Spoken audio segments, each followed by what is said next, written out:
Assalamualaikum warahmatullahi wabarakatuh. Alhamdulillahilladzi ja'alana muslimin al-mu'minin fanadana liada'i salatil jumu'ati linakuna minadh dhakirin. Nusalli wa nusallimu ala al-habibil karim nabiyyina wa sayyidina Muhammadin al-amin wa ala alihi wa sahbihi wa dhurriyyatihi wa ummatihi ila yaumiddin. Amma ba'd, fa ya ibadallah, أوصي نفسي وإياكم بتقوى الله فقد فاز المتقون فلا تموتن إلا وأنتم مسلمون.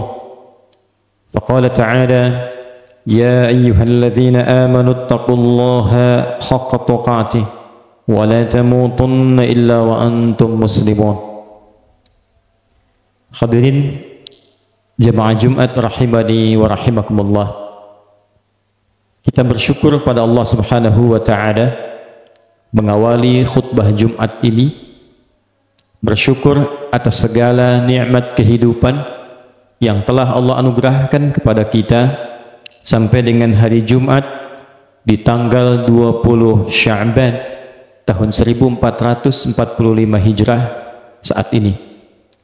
Semoga seluruh nikmat yang Allah anugerahkan kepada kita hingga kita mampu menunaikan ibadah Jumat ini, mampu menjadikan kita hamba terbaik sebelum kita kembali pada Allah Subhanahu wa Ta'ala, dan semoga kembali kita diberikan peluang dengan jalan yang baik sehingga disebut dengan husnul khatimah.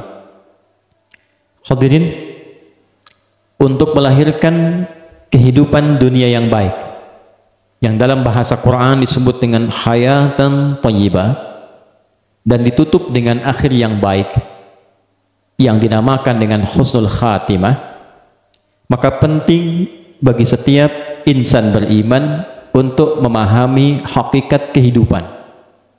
Dan itulah yang ditampilkan oleh Al-Quran, bahkan sejak Allah Subhanahu wa Ta'ala mengawali detil firman-Nya dalam Al-Quran yang membuka cerita perjalanan hidup awal manusia saat mulai dipilih menjadi pemakmur bumi hingga diturunkan berketurunan, dan tibalah kita menjalani kehidupan sampai dunia ini berakhir. Kita akan coba persingkat tentang hakikat kehidupan dunia ini sehingga Jumat kali ini mampu menyadarkan kita tentang esensi kehidupan, agar kita mampu bersungguh-sungguh mempersiapkan diri untuk memasuki kehidupan yang sesungguhnya. Al-Imam Al-Ghazali memberikan satu ilustrasi dalam kitab beliau yang fenomenal, Ihya Ulumuddin, tentang aktivitas manusia di bumi yang diilustrasikan seperti seseorang yang sedang menyelam di kedalaman laut. Ia diberikan tabung oksigen dengan batas tertentu dan diberikan tugas dalam menyelam itu untuk mengumpulkan beberapa benda-benda tertentu. Taruhlah kita sebut misalnya beberapa mutiara. Diberi tugas dengan durasi tertentu.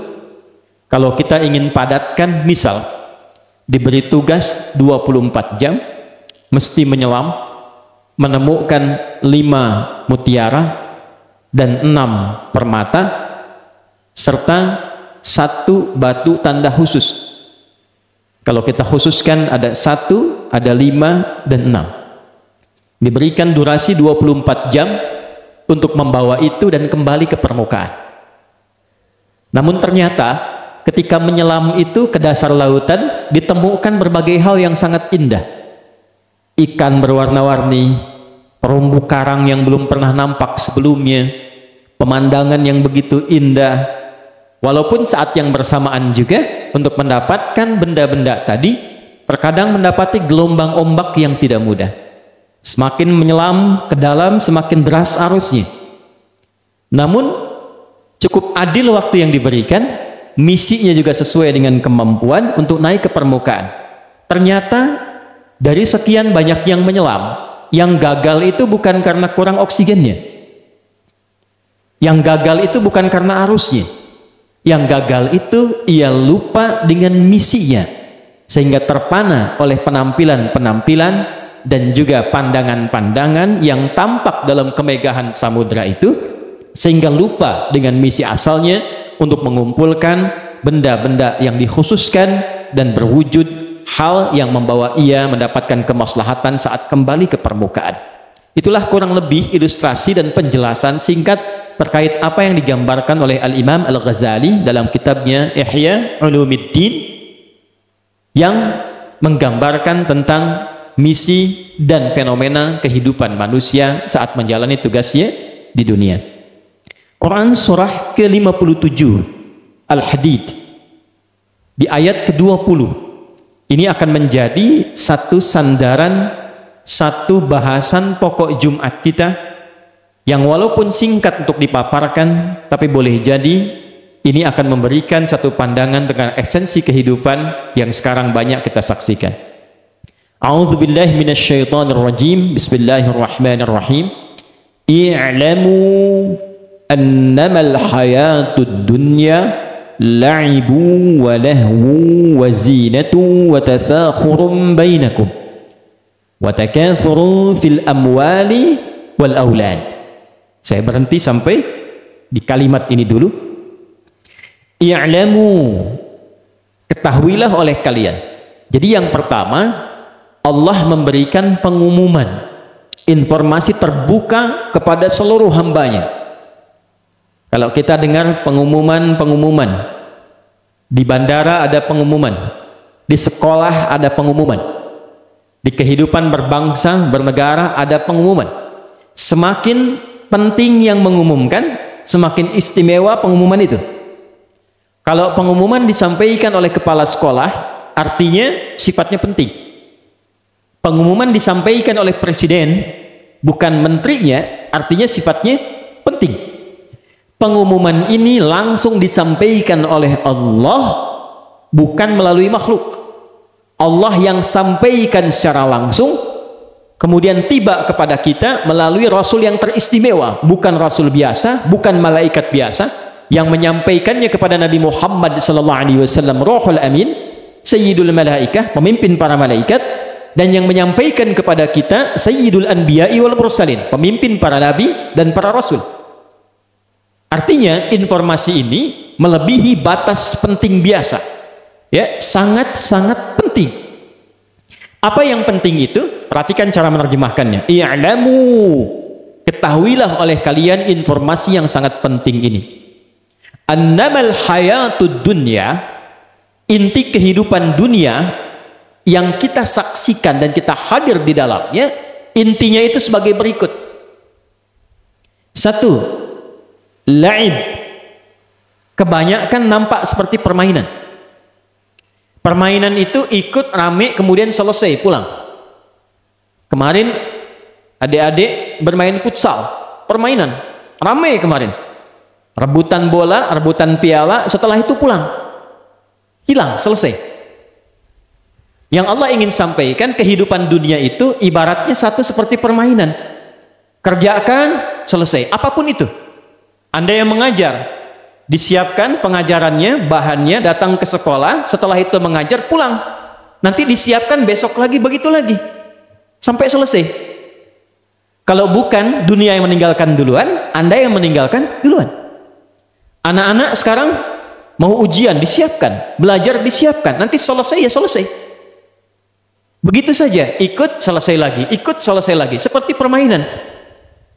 Ikut permainan tertentu, sepak bola, ikut voli, ikut basket, begitu selesai permainan, selesai. Maksudnya apa? Maksudnya tidak abadi. Dunia itu sebagus-bagusnya tidak abadi. Jadi yang sekarang dapat jabatan tidak akan ada abadi, hukum dunia. Sekarang tinggi, besok selesai. Sekarang presiden, besok selesai. Sekarang panglima, besok selesai. Sekarang hebat, besok tuntas. Sekarang muda, besok tua. Jadi dunia itu tidak ada yang abadi. Itulah sebabnya disebut dengan fana. Nah, memperebutkan sesuatu yang sementara itu artinya tidak cerdas.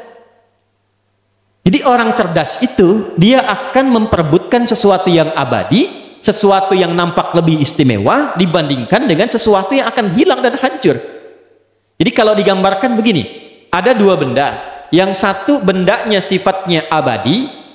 Abadi itu maksudnya terus, tidak hancur. Yang satu lagi hancur. Kalau tidak sekarang, besok. Maka orang pintar pasti dia akan memilih sesuatu yang abadi, yang sifatnya kuat. Tidak akan memilih yang hancur.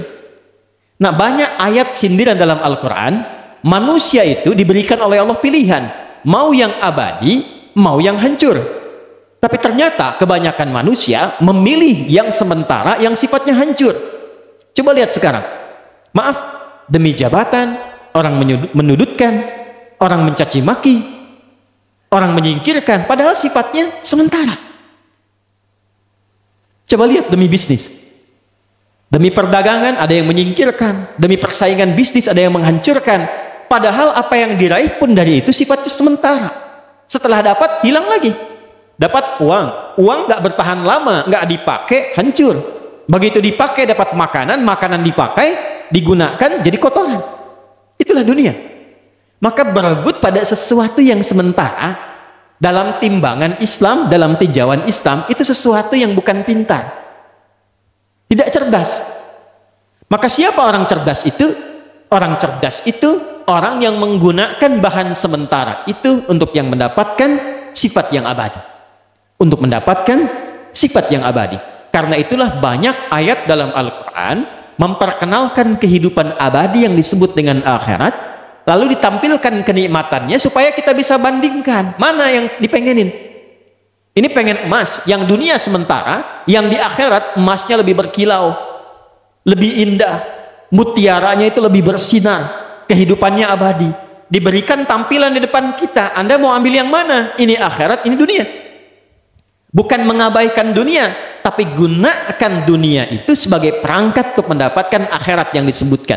Itulah sebabnya kenapa kita seringkali dapatkan ayat gambaran tentang surga. Surga Firdaus bagaimana, surga Aden bagaimana, bidadarinya bagaimana, supaya tidak ada rebutan perbuatan zina di dunia, sementara ada kehidupan abadi di akhirat yang lebih indah. Minuman akhirat bagaimana, supaya tidak ada rebutan orang mabuk di dunia, sementara akhirat lebih indah. Nah, ini gambaran pertama. Jadi tidak usah terlalu serius untuk mendapatkan dunia, dalam arti serius itu sehingga mengerahkan semua kemampuan bahkan untuk menyakiti orang lain. Untuk apa? Dunia itu sudah teratur, rezekinya sudah diatur, tinggal kita berikhtiar. Tapi yang belum teratur itu adalah akhirat kita. Gunakan ikhtiar itu dalam kehidupan dunia untuk menjemput kemuliaan akhirat yang telah dijanjikan. Satu, walahun, kebanyakannya senda gurau dan sesuatu yang sia-sia. Wazinatun, pengen tampil indah, menarik perhatian, populer, dikenal. Dunia itu. Betapa banyak sekarang orang bikin konten untuk menarik perhatian supaya dikenal. Betapa banyak orang belanja, berpakaian bukan untuk menutupi aurat. Sebetulnya standar kalau hanya sekedar nutupin aurat, bebannya nggak banyak, nggak akan dikejar-kejar beban. Cuman karena ingin tampil gaya, ingin modis, modisnya nggak dilarang. Yang salah itu ketika ingin dilihat banyak orang, sehingga bebannya semakin banyak. Beri kendaraan itu bukan supaya sampai ke tujuan dengan cepat, supaya tetangga tahu saya punya mobil, supaya tetangga tahu saya punya sepeda. Itu yang menyebabkan di-upload, update status hanya untuk dilihat. Akhirnya apa yang terjadi? Bebannya makin berat. Ketika beban makin berat, lupa kita akan pulang. Itu yang dikatakan Al-Imam Al-Ghazali, harusnya mencari satu benda, harusnya mencari 5 mutiara, harusnya mencari 6 permata. Akidah itu 1, 5 rukun Islam, 6 rukun iman. Itu yang kita pertahankan untuk pulang. Cuman lupa. Nah, itulah dunia. Jadi kalau kita mengerti tentang esensi kehidupan dunia, kita tahu mana yang dibutuhkan, mana yang diinginkan. Butuh itu pasti berlawanan dengan ingin. Tidak semua yang diinginkan itu jadi kebutuhan. Apa kebutuhan kita menggunakan pakaian? Menutup aurat. Apa kebutuhan kita makan? Menghilangkan lapar. Apa kebutuhan kita minum? Menghilangkan haus. Kalau sadar tentang kebutuhan, tidak banyak bebannya. Yang penting bisa minum, haus hilang. Tidak harus banyak selera. Ketika seleranya banyak, pengen dengan jus naga, naganya buah. Pengen dengan jus alpukat, pengen dengan es jeruk, dipaksa-paksa sampai nangis, dikejar cari sesuatu. Padahal intinya satu, cuman hausnya supaya hilang. Itu poin. Jadi gambaran dari Al-Quran ingin menggambarkan, Anda akan lihat dalam kehidupan dunia, banyak orang menuntut keinginannya dibandingkan memenuhi kebutuhannya. Selanjutnya, watatsakhurun bainakum, berbangga diri, pamer, berlomba hanya untuk menunjukkan siapa yang paling hebat. Di sekolah, ya persis kayak permainan kemarin kan, ya adik-adik futsal pengen kerjasama mencetak gol atau ingin menunjukkan saya yang hebat skillnya. Pembimbing pelatih membimbing itu supaya timnya kompak atau supaya menunjukkan saya pelatih yang bisa mengantarkan timnya juara. Permainan. Ya, sekarang Anda mengajar di sekolah, tujuan mengajar itu tafakhur atau tafahum, menjadikan anak-anak itu kenal Allah, ingat pengetahuan, atau ingin menunjukkan saya bisa ngajar, saya ustadz yang hebat, ustadzah yang hebat. Wa tafakhurum bainakum. Para ustadz begitu mengajar juga, apakah ingin dengan pengajarannya supaya umat itu kenal Allah, atau yang kedua tafakhur, persaingan siapa yang paling populer, siapa yang metodenya paling mudah dipahami, siapa yang paling dikenal masyarakat. Tafakhur. Tidak sedikit yang terjebak pada bagian yang keempat ini. Wa takatsurun fil amwal. Ini tingkatnya agak lebih tinggi, berlomba memperbanyak harta. Dan sekarang kita lihat yang terjebak di dalamnya bukan hanya pebisnis. Maaf, boleh jadi juga pengajar terjebak. Guru-guru yang mengajar ini memperbanyak ilmu dan pengalaman untuk mengajar, atau orientasinya datang ke sekolah untuk mencari harta. Bisa dilihat. Kalau ikut urusan dunia, innamal hayatud dunya, atau yang tadi i'lamu annamal hayatud dunya, ya, annamal hayatud dunya, inti dari dunia itu, kalau kita masuk ke dalamnya, kalau Anda ingin lihat orang yang terperangkap dunia, salah satunya takatsurun fil amwal, dia terjebak untuk mengumpulkan harta benda dunia. Di sini gajinya besar nggak ya? Di sini pendapatannya besar nggak ya? Pengajar juga begitu, amplopnya tebal nggak di sini? Jamaahnya banyak atau sedikit? Ya, persis seperti orang berusaha, berniaga. Apakah salah kalau ingin cari dunia? Tidak. Wa minan nasi may yaqulu rabbana atina fid dunya wa ma lahu fil akhirati min khalaq.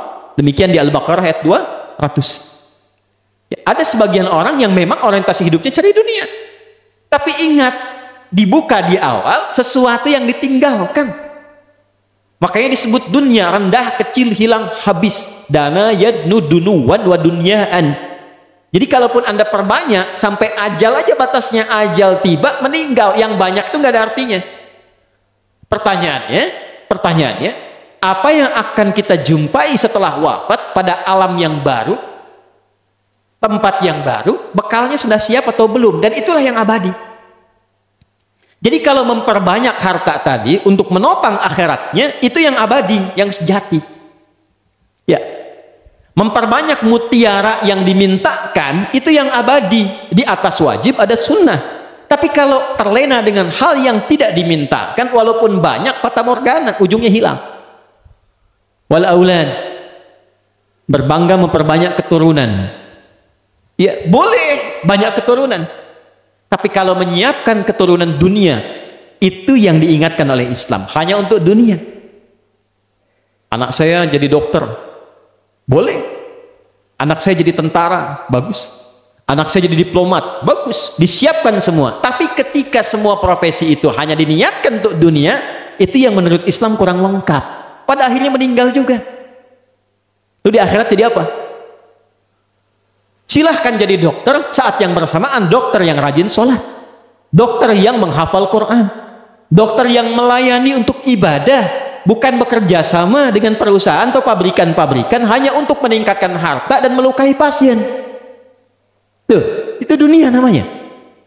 Silahkan pilih. Silakan pilih.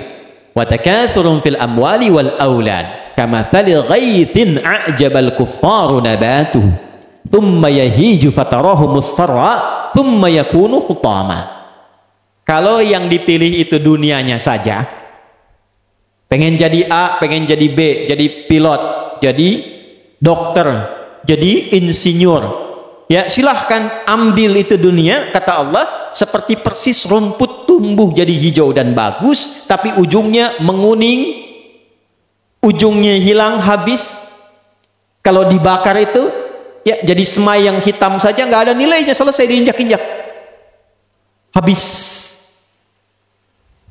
Ya, wa fil akhirati adzabun syadidun wa maghfiratun minallahi wa ridwan.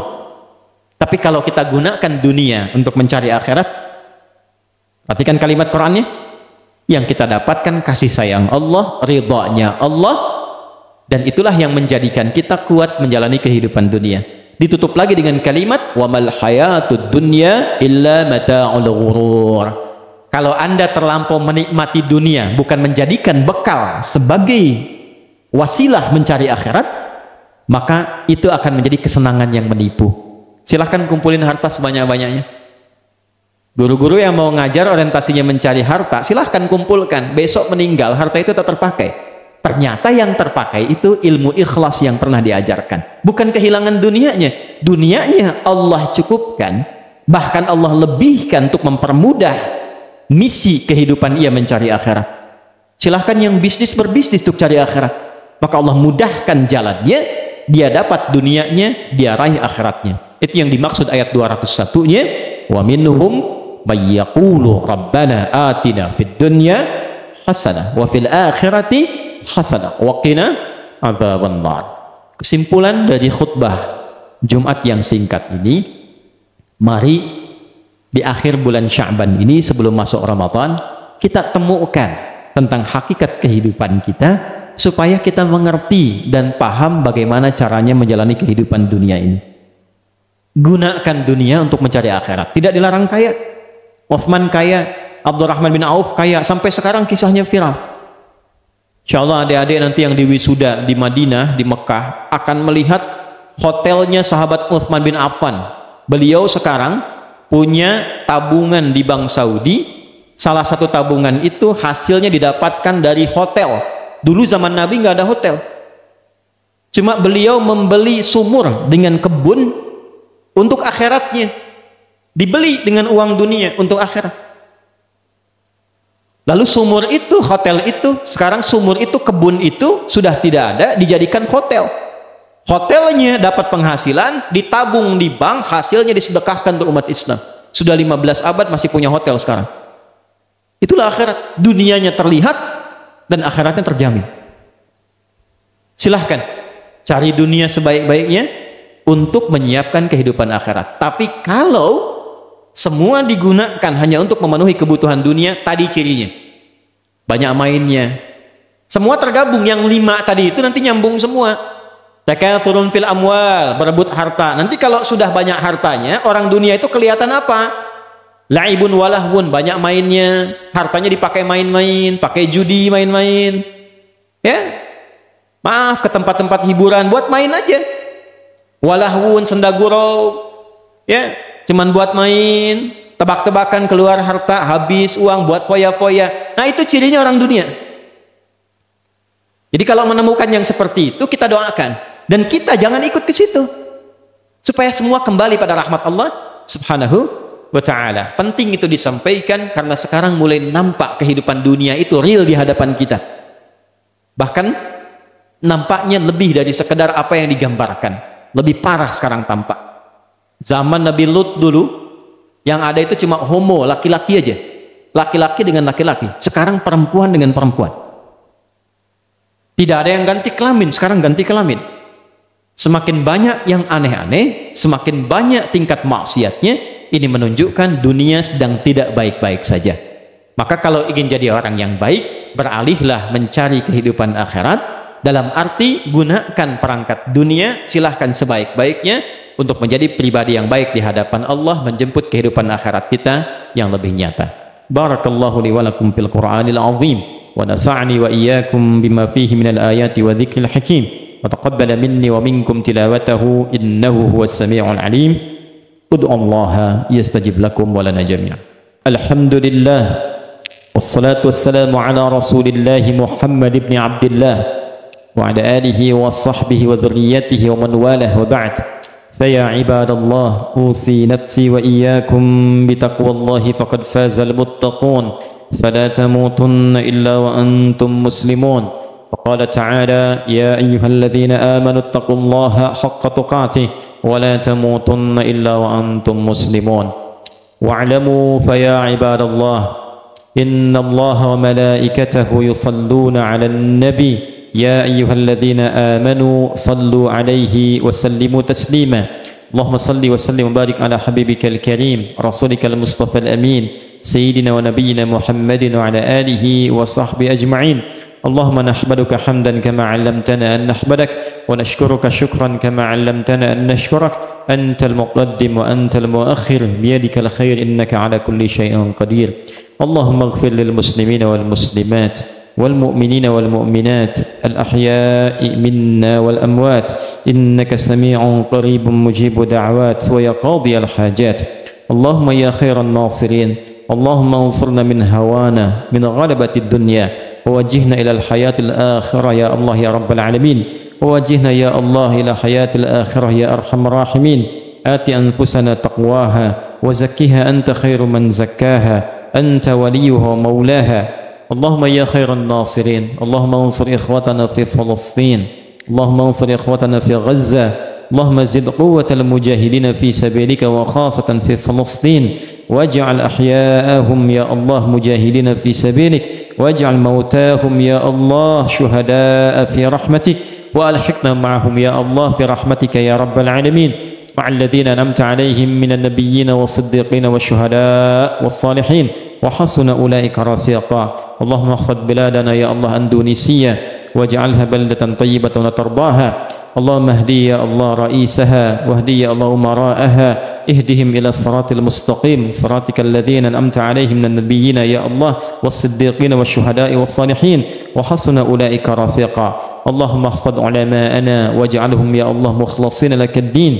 اللهم ربنا آتنا في الدنيا حسنة في الآخرة حسنة وقنا عذاب النار. اللهم بارك هذه المدرسة مدرسة الأخيار يا رب العالمين وبارك معهدها معهد ميرا يا أرحم الراحمين واجعلها يا الله في ميزان حسناتنا يوم القيامة يا أرحم الراحمين بفضلك سبحان ربك رب العزة عما يصفون وسلام على المرسلين وآخر دعوانا أن الحمد لله رب العالمين. عباد الله إن الله يأمر بالعدل والإحسان وإيتاء ذي القربى وينهى عن الفحشاء والمنكر والبغي يعظكم لعلكم تذكرون ولذكر الله أكبر والله يعلم ما تصنعون. أقيموا الصلاة.